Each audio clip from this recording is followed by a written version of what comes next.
السلام عليكم. مرحبا بكم في قناة تعليم سياقة آلة الرافعة الشوكية مع الكاريست ياسين. غادي نكملوا سلسلة تعليم سياقة آلة الرافعة الشوكية. في هذا الدرس كيف كتشوف معايا هنا كاينين 3 ديال الأخطاء. الخطأ الأول هو مور الرافعة الخضراء، غادي رافع الحمولة حاجب عليه الرؤية، ما كيشوفش قدامه، وهذا خطر، خاصو يسوق بالرجوع للخلف. هذا الخطأ الأول. الخطأ الثاني هو مور الرافعة الصفراء اللي باغي يتجاوز.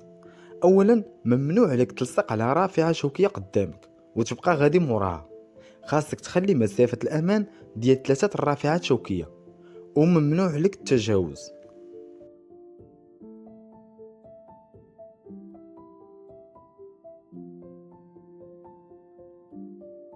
فاش ترفع حمولة قبل ما ترجع للوراء واجب عليك تدور راسك تشوف اش كاين موراك. الا قصتي شي حمولات غادي يطيحوا بكل تأكيد على اي شخص.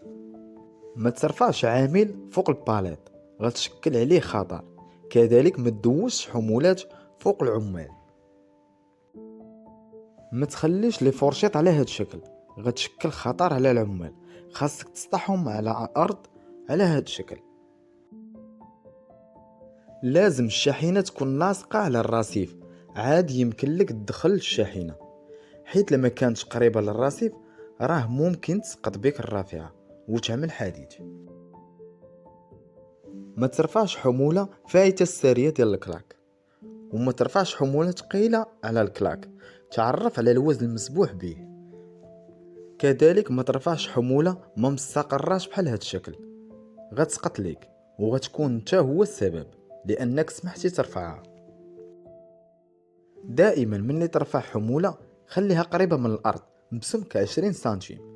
فاش ترفع حمولة طويلة على هاد الشكل كيف كتشوف معايا وتخليها الفوق غتقلب لك الرافعة ديالك.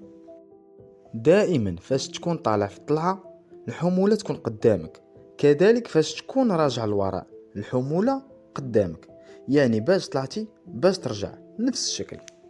هذه هي طريقة السياقة بالرجوع للخلف.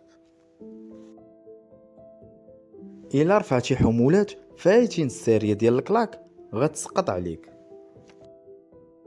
السياقة للأمام دائما فيها خطر لأنها كتحجب عليك الرؤية، خاصك تسوق بالرجوع للخلف.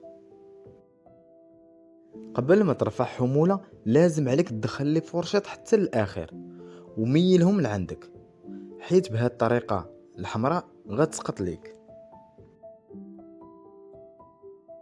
دائما الحمولات خليهم قراب من الأرض ب20 سنتيم باش ما تحجبش عليك الرؤية وتعمل حادث.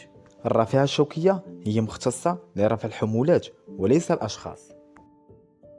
هاد الطريقة سياقة خطأ، خاصك تهبط الحمولة قريبة من الأرض ب20 سنتيم ويمكن لك تشوف من الجنب. وهكا غنكون وصلنا لنهاية الفيديو. كنتمنى تكونوا استفدتوا من هاد المعلومات. ما تنساش دعم الفيديو باللايك وتشارك في القناة لا مازال ما اشتركتيش، ونتلاقاو في درس آخر إن شاء الله.